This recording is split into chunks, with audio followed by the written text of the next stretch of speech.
Patay ang tatlong armadong lalaki na pinaniniwala ang nasa likod ng pananambang sa convoy ni Shariff Agwak Mayor Ahmad Ampatuan Sr. matapos ang engkwentro sa mga otoridad linggo ng umaga Enero 25 sa Sitio 24, Barangay Meta, Dato Unsay, Shariff Agwak, Maguindanao del Sur. Una rito, tinambangan ng mga armado ang itim na SUV na sinasakyan ng alkalde habang pauwi sa kanyang bahay. Batay sa CCTV footage, alas 6 ng umaga, nakaabang na ang mga armado na sakay ng isang silver na minivan.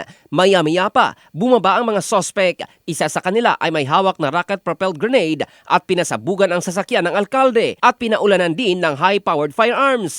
Hindi na tinag ang SUV, bagkus humarurot ito at huminto sa isang eskinita, subalit muling umalingaw ang mga putok bago tumakas ang mga armado. Nakaligtas ang alkalde, ngunit nasugatan ang dalawang escort kabilang ang isang sundalo. Agad namang nagsagawa ng hot pursuit operation ang pinagsanib na puwersa ng pulisya, militar at mga barangay tanod. Naabutan ang mga suspect na sakay ng silver minivan sa Dato Unsay. Ayon sa ulat, nanlaban ang mga ito kaya napilitan ang mga otoridad na gumanti ng putok na ikinasuwi ng tatlong armadong individual.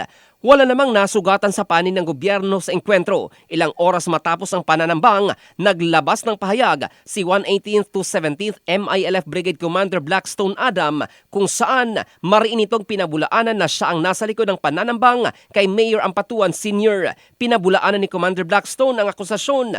Ayon sa kanya, niyaya umano siya ng CCCH na pumunta sa kampo ng 90th Infantry Battalion upang pag-usapan ang mga kaguluhan sa Shariff Agwak, Maguindanao del Sur. Nagkataon umano na naroon rin ang nasabing multicab. Handa umano siyang makipagtulungan sa mga otoridad upang malinawan ang kaso at matukoy ang tunay na mga salarin. Samantala, sinabi naman ni 6th Infantry Division spokesperson Lieutenant Colonel Ronald Suscano na personal grudge ang isa sa tinitingnang motibo sa ambush. Mariin namang kinundina ng Police Regional Office Bar ang insidente. Ayon kay PRO Bar Director Brigadier General Jason De Guzman, nanindigan ang kanilang hanay sa mandato nitong panitilihin ang kapayapaan at kaayusan, protektahan ang mga opisyal ng gobyerno at komunidad at tiyaking mananagot ang mga nasa likod ng krimen. Nananawagan din ang PNP sa publiko na magulat ng anumang kahina-hinalang individual para sa agarang aksyon. In the heart of changing lives, ito si Jofel Candado ng Brigada News Philippines, the Music and News Authority.